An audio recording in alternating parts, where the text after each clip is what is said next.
महाराष्ट्राचा विजय असो।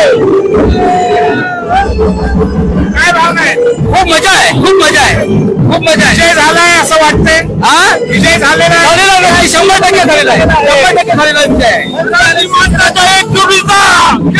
हा खरोखर हा महाराष्ट्राचा सुवर्ण क्षण आहे। आम्ही हे 18 वर्षापर्यंत आम्ही वाट पाहत होतो, राजसाहेब उद्धव साहेब कधी एकत्र येतात, पण आज खरोखर आमचा हा सोन्याचा दिवस आहे। जय महाराष्ट्र। फडणवीस म्हणतायत की सक्ती अजून मागे घेतलेली नाही, हिंदीची भाषा सक्तीची आहे ना जनता। चुकीचं बोलणं आहे त्यांचं, तुम्ही एक बोलताय आणि एक नाही बोलताय, हे चुकीचं बोलणं आहे त्यांचं। काल शिंदेनी जय गुजरात म्हटलं, शिंदेनी जय गुजरात म्हटलं। आता कसं माहितीये काय, त्यांच्या मनात आलं बोलणे, पण हे चुकीचं आहे। त्यांच्या मनात आलं तुम्ही जय हिंद बोलताय, जय महाराष्ट्र बोलताय आणि परत बोलताय की तुम्ही जय गुजरात बोलताय, हे तसं काय? हे मुद्दाम केलंय का? साहजिकच आहे, साहजिकच आहे, मुद्दामच केलं नाही। अमित शहाना खुश करायचं होतं, ते तुम्ही समजा ना, तुम्ही समजायचं, त्यांच्या भाषेवरती तुम्ही समजायचं। देवेंद्र फडणवीस हा धूर्त माणूस आहे, त्यांनी ब्राह्मण संघाची आणि ब्राह्मण संस्थेची त्याने दिशाभूल केलेली आहे। मराठी माणसामध्ये वाद निर्माण केलेला आहे, मराठी माणसामध्ये इथे जाती जातीमध्ये वाद निर्माण केला आणि त्याने राजकारण केलंय, हे एकदम घाणेरडं राजकारण केलंय, हे सामान्य माणूस पण जाणून आहे। देवेंद्र फडणवीसचा जो अंत आहे ना, हा विचित्र होणार आहे, कारण त्याच्या कर्माची फळे त्याला भोगायला लागते। जय महाराष्ट्र। लोकांचा मोठ्या प्रमाणामध्ये उत्साह बघायला मिळतोय, लोक नाचतायत। डोम ज्या ठिकाणी हा कार्यक्रम आहे, जे डोम आहे ते पूर्ण खचाखच भरलेलं आहे, बाहेर स्क्रीन लावलेल्या आहेत, आतमध्ये लोकांना जाण्यासाठी जागा नाही, उभं राहण्यासाठी जागा नाहीये, इतक्या मोठ्या प्रमाणामध्ये गर्दी आहे आणि लोकांना बाहेर आतमध्ये जाता येत नाही, तो कार्यक्रम बघता येत नाही, म्हणून हा कार्यक्रम बाहेर देखील होतोय। मोठ्या प्रमाणामध्ये ठिकठिकाणी स्क्रीन लावण्यात आलेले आहेत आणि लोकांचा उत्साह तुम्ही बघत आहात। लोक हा विजय दिवस, हा अगदी विजय दिवस म्हणूनच साजरा करत आहेत।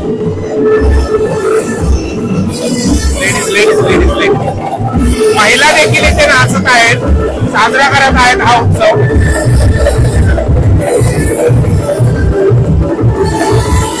काय प्रतिक्रिया, काय प्रतिक्रिया, काय आनंद साजरा होतोय?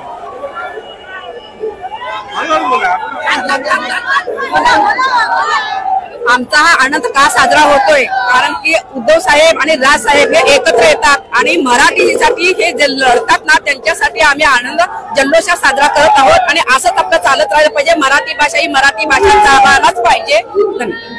हे आता दोन्ही भाऊ एकत्र येत आहेत, हे एकत्रच पुढे राहतील असं वाटतंय का, राहावं असं वाटतंय का? एकत्रच राहणार आणि मराठी माणसाचा आवाज असाच राहणार आणि आयुष्यभर दोन्ही भाऊ एकत्र येणार आणि एकत्र राहणार। खरा महाराष्ट्र आज आहे, खऱ्या जगात आहे तो महाराष्ट्र पहिल्या नंबरावर आणि महाराष्ट्र हे महाराष्ट्रात राहणार। आम्हाला कोणाचा अत्रास नाहीये, आम्हाला महाराष्ट्र हा शब्द आणि मराठी माणूस हा का तुम्हाला एलर्जी मराठी माणसाची, काय वाईट केलं तुमच्या मराठी माणसांनी?